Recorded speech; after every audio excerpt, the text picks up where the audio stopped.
السلام عليكم ورحمة الله وبركاته. Alhamdulillah wa salatu wa salam ala rasulillah sallallahu alayhi wa sallam wa ba'd.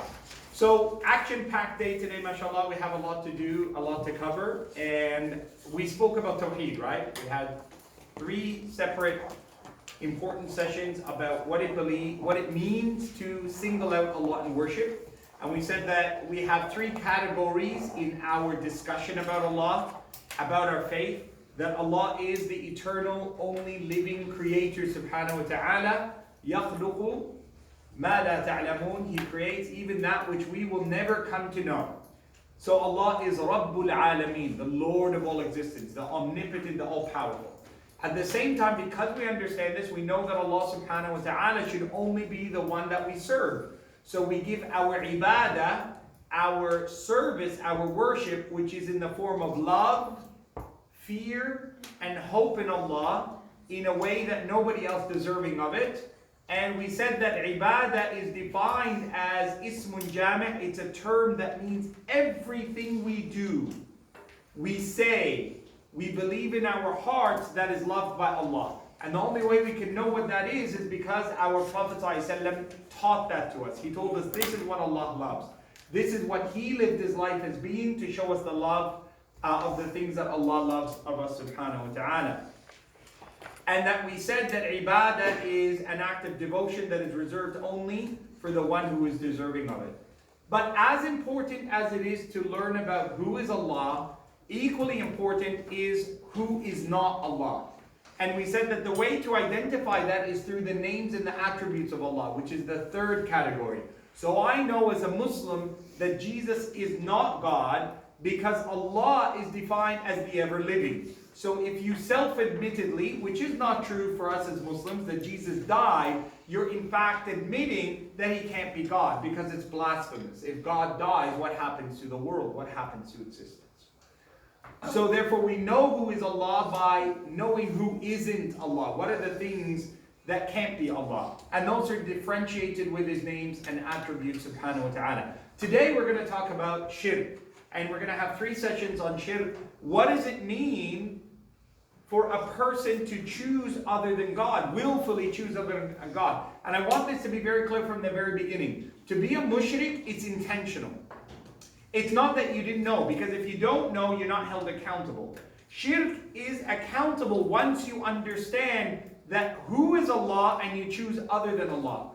The accountability of it, وَهُمْ يَعْلَمُونَ. Allah says, and they know well what they're doing. Ibrahim alayhi salam, why does he break those idols? Because he wanted them to understand that they're meaningless. So when he broke the idols, and they said, أَأَنْتَ فَعَلْتَ هَذَا بِآلِهَتِنَا Ibrahim? Ibrahim, did you do this? قَالَ بَلْ فَعَلَهُ كَبِيرٌ. No, it's a big idol. He's the one that smashed all the others. They were jealous of him, and I saw him jump across, and he beat this one, and he gave a movie out of it. And they're like, no, that can't happen. They don't move around. They don't talk. They don't do that. فَرَجَعُوا إِلَى أَنفُسِهِمْ. It's at that moment that they choose whether they're going to commit shirk or not. Allah says in Surah Al-Anbiya, فَرَجَعُوا إِلَى أَنفُسِهِمْ. They came to their senses. They came and thought within themselves. قَالُوا إِنَّكُمْ لَظَالِمُونَ. At that moment they said, no, you are the ones who are in error. It's not Ibrahim at this moment. You're the ones who are in error. But then they recanted, and many of them went back to idolatry because it was more convenient. كَذَلِكَ فَعَلَ آبَاؤُنَا الْأَوَّلُونَ. This is the tradition of our parents. This is the culture that we've had. This is all that we've ever known. We don't want to change what we already have, and status quo is going to remain. Then that becomes shirk. So intent is very much an important part of belief, as much as it is in disbelief in Allah subhanahu wa ta'ala. So, shirk, what does the word mean? Where does it come from? If I was to say to you, hey, would you be my business partner? How would I say it in Arabic? I would say, شاركني في هذه التجارة.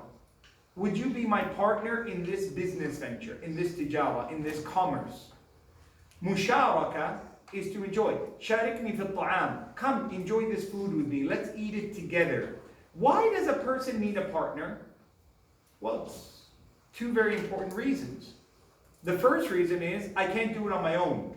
The reason I take you as a business partner, because I'm going to make a lot of money. But for me to make a lot of money, I need that partner, because on my own, I don't have enough money to invest initially. I don't have enough money to buy that property, to own that land. That's why people go to banks. That's why people go to loan companies, because they can't do it on their own. So they say, I can't do it on my own. I'm weak. I need your help. So if you apply that to Allah, it's blasphemous. Allah doesn't need anyone. And Allah tells us, as the Prophet ﷺ quotes in the Hadith al-Qudsi, "Ana aghna," I am more self-sufficient, more without need than anything to have any partner. How dare you claim that I need a son who's going to inherit me, or a son to help me along the way? How dare you claim lahu sahiba, that he has a companion, somebody to assist? Blasphemy. So the concept of a sharik, the concept of an assistant, it's very much what the mushrikeen would say. They say, إِنَّمَا نَدْعُوهُمْ لِيُقَرِّبُونَ إِلَى اللَّهِ. We only worship them because they'll bring us closer to God. Why would I worship something that's weak when I have access to the strong? Why would I worship someone that's less when I have access to the great? Why would I worship a son if the father's available? It doesn't make sense. So therefore it's blasphemy. It's unacceptable. And for us as a Muslim, as people of Tawheed, associating a partner with Allah is serious business. It's something that is tantamount to eternal damnation. So let's begin from the very beginning. Why do we study shirk? What is the study of shirk? Why is it so important? Well, the first reason, none of the acts of worship of a believer can ever be accepted unless Tawheed is perfected. Don't ever think that you can worship Allah half-half. Or that I'm going to do it because my dad expects me, so my niyyah is I'm up there, I'm going to the masjid, not because I want to go to the masjid. If nobody told me, I wouldn't have went. It's not for Allah. Allah doesn't accept that. Allah will not accept the entirety of your prayer. You will not get the full reward. Allah does not need your service, your worship, your ibadah. Acts of worship will not be accepted by Allah unless Tawheed is perfected. Number two, which is as important, that the only way that any person will save themselves from hell, from the eternality of damnation, from the punishment of it, is by avoiding shirk and dying upon that. Now that's really important. It's not just that a person avoids shirk, but it's that a person avoids it all their life. That your whole life you've given yourself over to Allah and I don't worship. وَمَا أُمِرُوا إِلَّا لِيَعْبُدُوا اللَّهَ مُخْلِصِينَ لَهُ الدِّينَ حُنَفَاءَ. Hunafa means that they have no one that they turn to with Allah. Hanifa. وَاتَّبِعُوا مِلَّةَ إِبْرَاهِيمَ حَنِيفًا. Right? The path of Ibrahim was one that was very clear. Number three is that the primary way to avoid shirk is to appreciate its danger. For me to stay away from shirk, I got to know that it's dangerous. I got to hear what I'm saying to you now. I got to say it to you and I got to hear it from others. Because that's really important. That's what's going to protect me from ever coming close to shirk. And I want you to know, as you will soon see, that shirk is of many different levels. There's major and there's minor. And there's minor levels of shirk that Muslims, may Allah forgive us, sometimes fall into. Commit as an atrocity and as a crime. Number four, shirk is of many different types and many different categories. It's not just, bowing down to a pagan in pagan ritual. It's not that a person worships the devil or something alone, that they're mushrik. No, it's also in the intent of heart. It's also in an act of worship that we do for Allah, but we did it seeking reward from others. Those are serious matters. Right? So these four things are, why do we study shirk today? Why is it important? Well, we want to know what the danger is. And the Sahaba, Hudayfa radiallahu anhu, used to say, كَانَ النَّاسُ يَسْأَلُونَ النَّبِيَّ صلى الله عليه وسلم. They would ask the Prophet صلى الله عليه وسلم about good things. I used to ask him about dangerous things. مَخَافَةً أَنْ أَقَعَ فِيهِ, because I didn't want to fall into it. And a basis of you saying, لَا إِلَهَ إِلَّا اللَّهِ, it begins that there is no God except Allah. You got to know who are these false, what are these false beliefs, and why are these false doctrines for us as Muslims?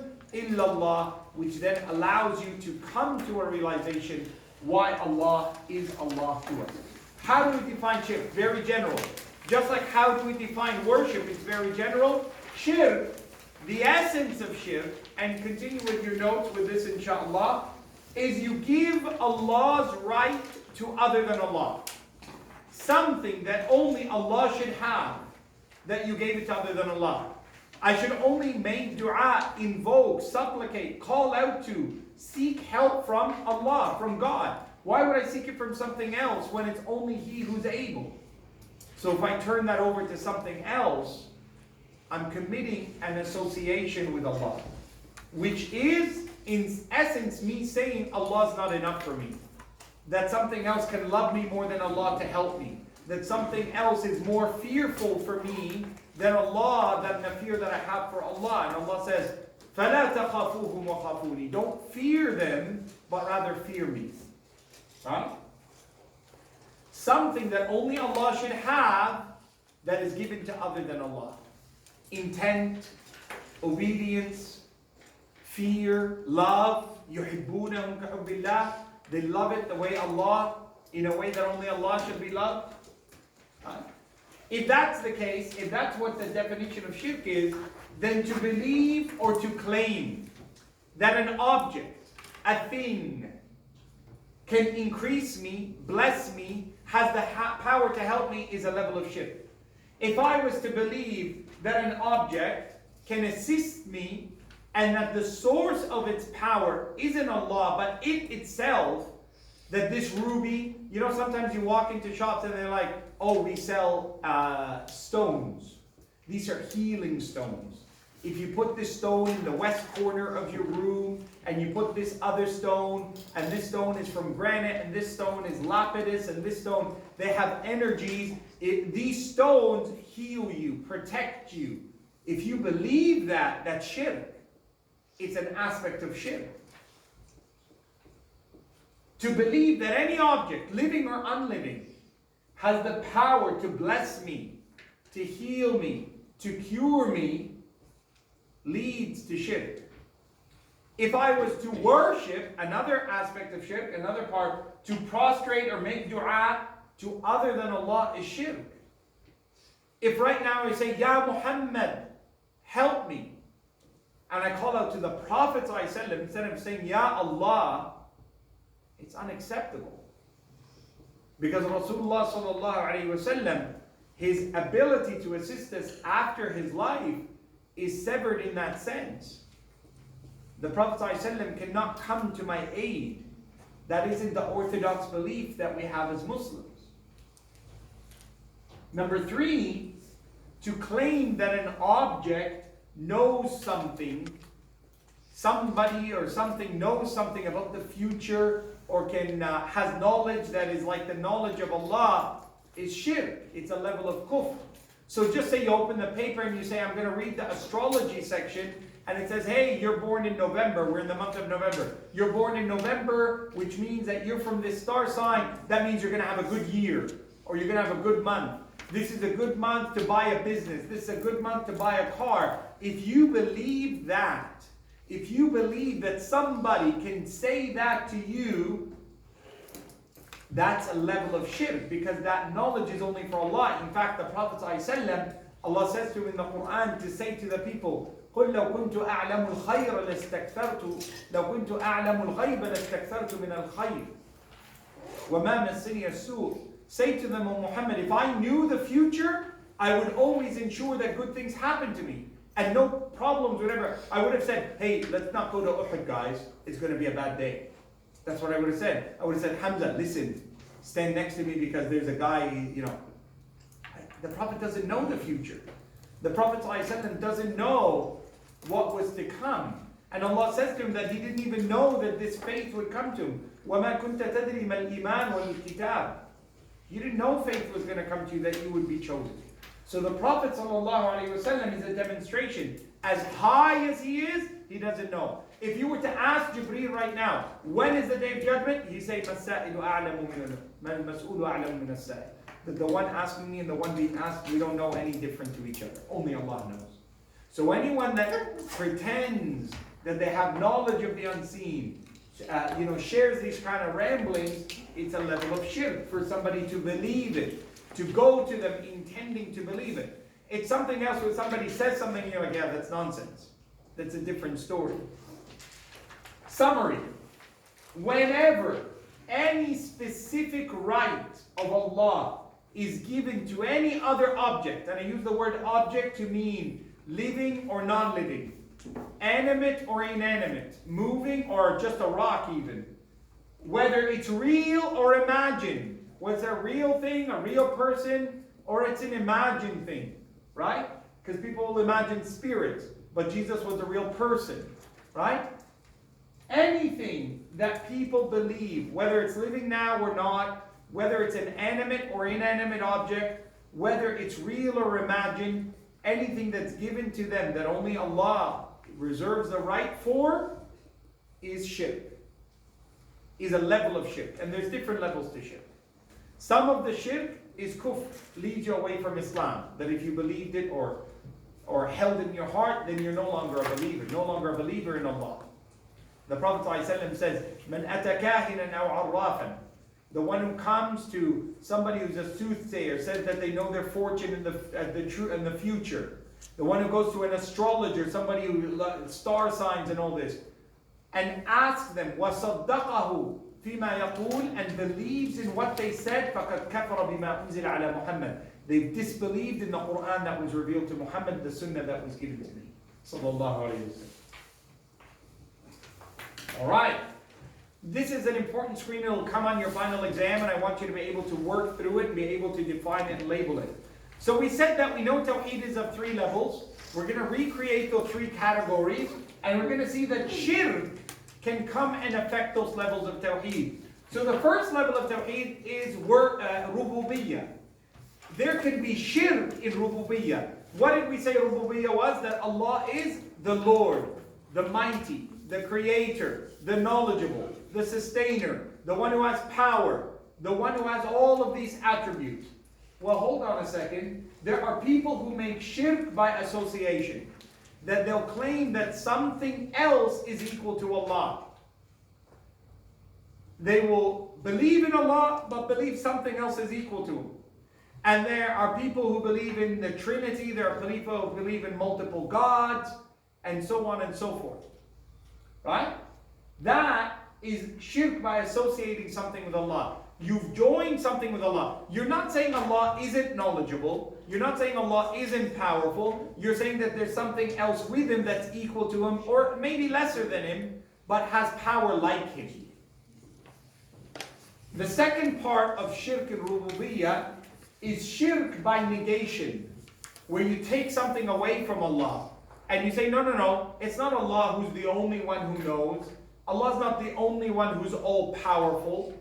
That something else other than Allah can be equal to Allah or almost equal to Allah in terms of power or knowledge or strength or ability or whatever it may be. So on the one hand, you add to Allah that those who should not be with Allah. In the other hand, you take away the power of Allah and you distribute it amongst others. Shirk in al-uluhiyyah, the lordship and the worship of Allah. The ibadah, shirk in ibadah of Allah is serious business. And there's 2 levels of this. There's shirk that is akbar, major shirk. Major shirk is disbelief in Allah. Is that you're actively worshipping other than God. You're actively believing that something other than Allah deserves your service, deserves your dua, deserves your worship. So instead of saying, oh Allah, you say, oh this, or oh that, help me, fix me, heal me, protect me, bless me. Shirk akbar, major shirk. And we'll talk about different levels of that, inshallah. The second one, which is dangerous for us as Muslims, is ashirk al-asghar, minor shirk, ashirk al-khafi, and the Prophet warns us about this. He says, sallallahu alayhi wa sallam, in authentic hadith, inna min akhwafa ma akhafu ala ummati, from the things I fear for my ummah, ashirk al-khafi, hidden shirk, minor shirk. They said, what is that, O Messenger of Allah? He said, it's that a person يَقُومُ فَيُزَيِّنُ صَلَاةً, that a person will stand in prayer, but make their prayer extra special. They'll read extra nice. They'll take their time extra well. لِمَا يَرَى مِن نَظَرِ الْمَرْءِ إِلَيْهِ, because they see somebody watching them. So they're like, they want to impress that person. They want to make sure that that person, is like, wow, look at that guy. It's for this reason that the first person on the Day of Judgment to be punished by Allah from our ummah, from the believers, from the ummah of Muhammad ﷺ, is not a thief, is not a liar, is not a charlatan. It's somebody who ta'allam al-ilma wa 'allama. The Prophet ﷺ said, أَوَّلُ مَن تُسَعَرُ بِهِ النَّارِ. The first person to be punished in hellfire from my nation is a person who learned Islam and was given a platform to teach it and memorized and read and led people with the whole Quran. And it will be said to them on the Day of Judgment, after Allah shows the blessing of knowledge, مَا عَمِلْتَ فِيهَا. What did you do with this knowledge? فَيَقُولُ الرَّجُلُ تعلمت العلم وعلمته. Oh Allah, I learned and I taught it. وقرأت فيك القرآن. I used to read the Quran for your pleasure, O Allah. قال كذبت إنك تعلمت ليقال عالما. You're a liar. You're fraudulent. You recited so that people would call you a person of knowledge. They will see you as somebody who is scholarly. And therefore that means it's really important for you and I to consider, why do we do the things we do, the Quran that we recite, the learning that we have. It's a very terrifying hadith. The first person to be punished, Allahumma la taj'alna minhum, may Allah not make me or any of you of them, people who know the faith, but they practice it not for Allah, but for other vested interests. Third and finally is the names and the attributes of Allah, which is the third category of Tawheed, that there can be shirk in it. Shirk by humanizing Allah. So Allah subhanahu wa ta'ala says, for example, in the Quran, Ar-Rahman ala al-Arsh istawa. The ever merciful Allah rises above His Arsh.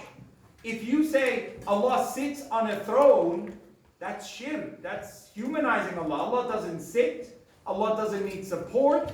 Allah is not held. Allah is not contained or confined. Allah subhanahu wa ta'ala doesn't have any of those needs. So if you're humanizing Allah with traits in a way where you're picturing Allah in that way, it leads to shirk, which is what happened with Jesus alayhi salam, which is what happened with others, right?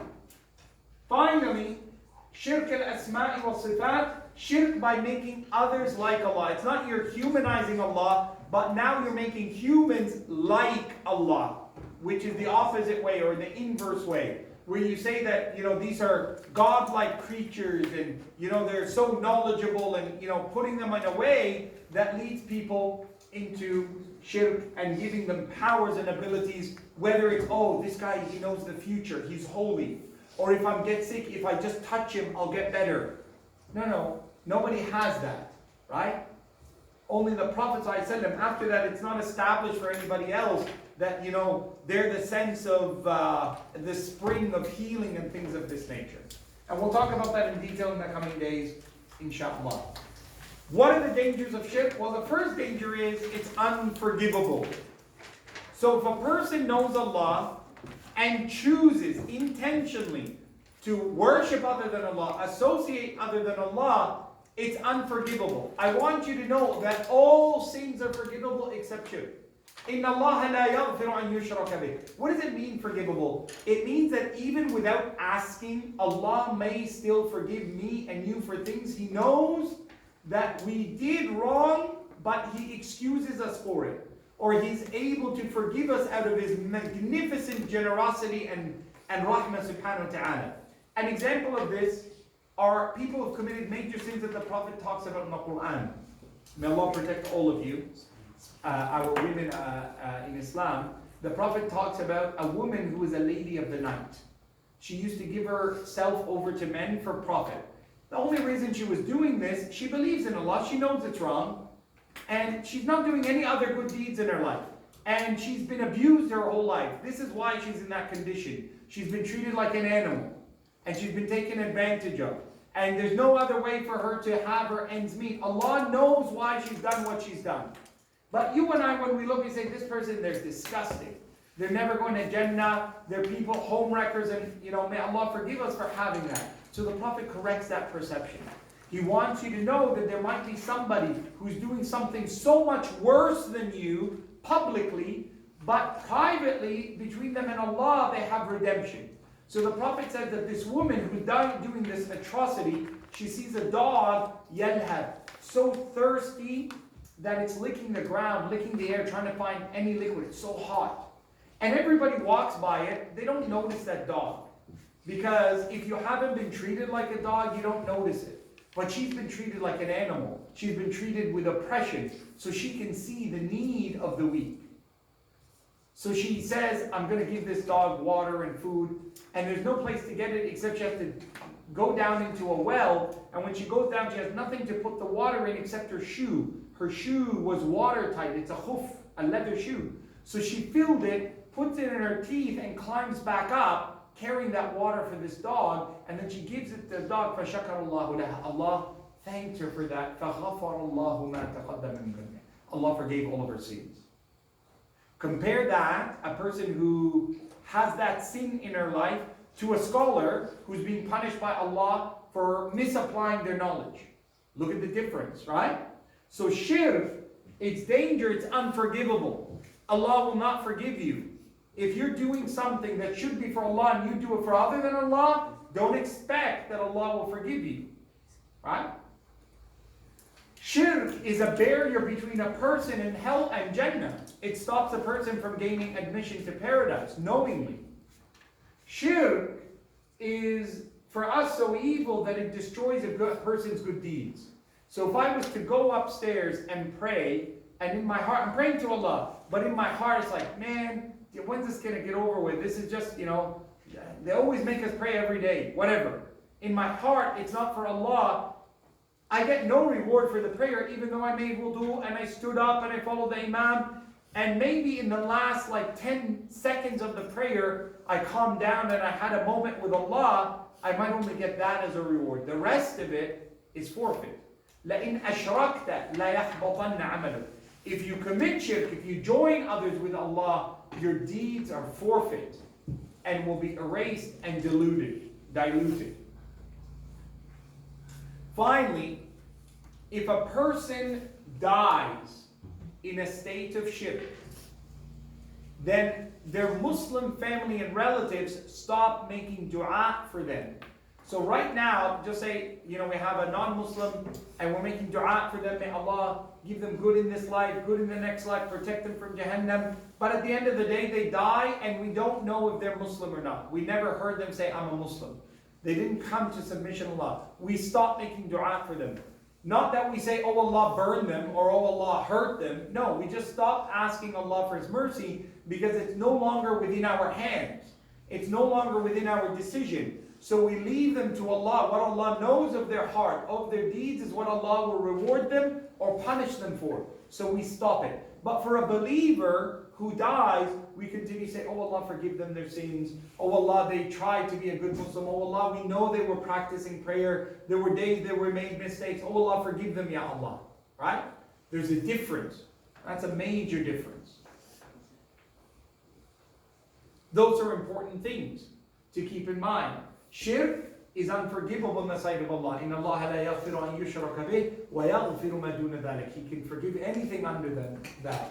Spiritually. Now this doesn't absolve a person of their sin. So that lady of the night, it doesn't mean we don't try to help her, and it doesn't mean that we don't try to get her out of that life, and it doesn't mean that we don't say that's haram and stop it. No, it's still a sin. But spiritually between Allah may forgive her, subhanahu wa ta'ala, for that inequity she has caused to others. Now I want you to pay attention to the screen. It's the final screen that we're going to be looking at, which is the manifestations of ibadah. Manifestation means how your worship should show. So when I worship Allah, it's not just salah, it's not just siyam, it should show in a certain way, right? It should show in my belief. How did we define ibadah? We said it's a word that means everything Allah loves for us to say, to do, to believe in our heart. Every action, every intention, every statement that Allah loves. That's ibadah. So when I come to worship Allah, I should have three important perspectives. The first is tawakkul. I trust Allah. And I have an absolute belief in the power of Allah, the love of Allah, the fear that I have of Allah, the hope that I have Allah in Allah's mercy. Tawakkaltu ala Allah. It means that I put my trust in Allah. I cut off any hope of any good coming from anything other than Allah. That's really important. It's an aspect of worship, right? Sabr. The next level, the next manifestation, the next thing that should show is even though I trust Allah, I must know that bad things may happen. And not because I trust Allah and I prayed Fajr this morning, I woke up at 4 a.m. Oh Allah, why did I have this car accident? Why? Why Allah have you done this to me? So sabr begins in 3 levels. That I know that Allah will test me even though I trust Allah, it doesn't mean I am entirely protected. There will be moments where Allah tests me in my faith, in my practice, in my actions. Isbiru wa sabiru. Be patient and have patience for that patience. Number 2, I must show patience in restraining myself from that which is haram, from the committing of sins. I must restrain myself from doing something sinful. It requires an enormous amount of patience. But the thing that will be the most difficult and the thing that will require the most patience in life is patience in the worship of Allah. To do your salat every day, 5 times a day, on time, maintain your hijab, maintain halal and haram, maintain what's good, maintain your ethics, restrain my eyes from pornography and from sinful viewing and my ears from that lewdness and disgusting kind of messages that are bombarded with, to restrict my life to that which is pure and wholesome and healthy, to look after my body and look after my health and love my family even when it's difficult, and to show love to people who are unlovable, to do all those kind of things. All those actions of worshiping Allah, good things, requires the greatest level of patience. Third and finally is dua. That my dua is not given to other than Allah. That I don't put hope and invest in praying to other than Allah subhanahu wa ta'ala, when it is only Allah who can make an effective change. Only Allah who can provide assistance. Only Allah who can help. And therefore everything that I invoke, and the only one that I invoke, is Allah subhanahu wa ta'ala. For it is only Allah azza wa jal who can affect change and produce good from that which I may have seen as harm. فَتَوَكَّلْتُ عَلَى اللَّهِ Bismillah, tawakkaltu Allah wa la hawla wa la quwwata illa billah is what a believer says in the morning. And we believe that the Prophet ﷺ said that when you say this, the shaitan is unable to hurt you or harm you and you're protected for your day. But it doesn't mean that you might not get injured or something bad might not occur. So you develop patience. And that patience, even though you have patience, you have to continue to ask Allah for help, to give you greater reliance upon Him, greater trust in Him, greater support in the good things you do, and help you restrain yourself from that which is sinful and see you through the difficulties that we've all faced in life. Those are important things. Now I want you to know that the love you have for Allah, the fear you have for Allah, and the hope you have in Allah are the tests to see how much tawheed is in your life.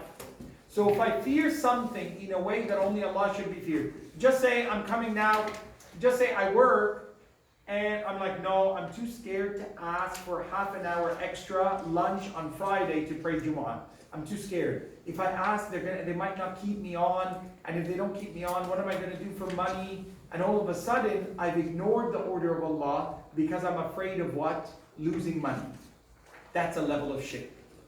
It's a level of putting something in a way in equal regard and fear as that I should only have for Allah.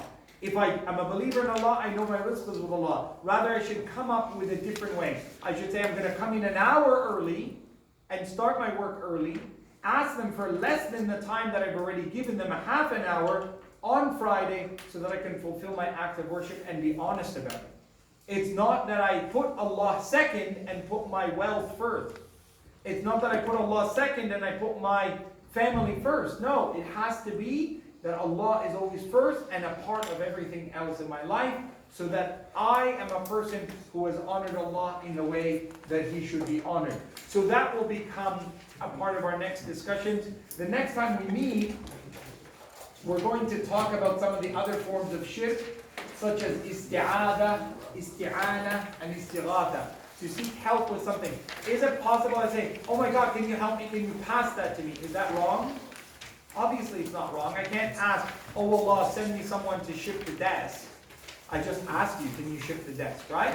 We're going to separate between those, inshaAllah, about the spiritual things and the things that are only for Allah and things other than Allah. Subhanallah wa bihamdika.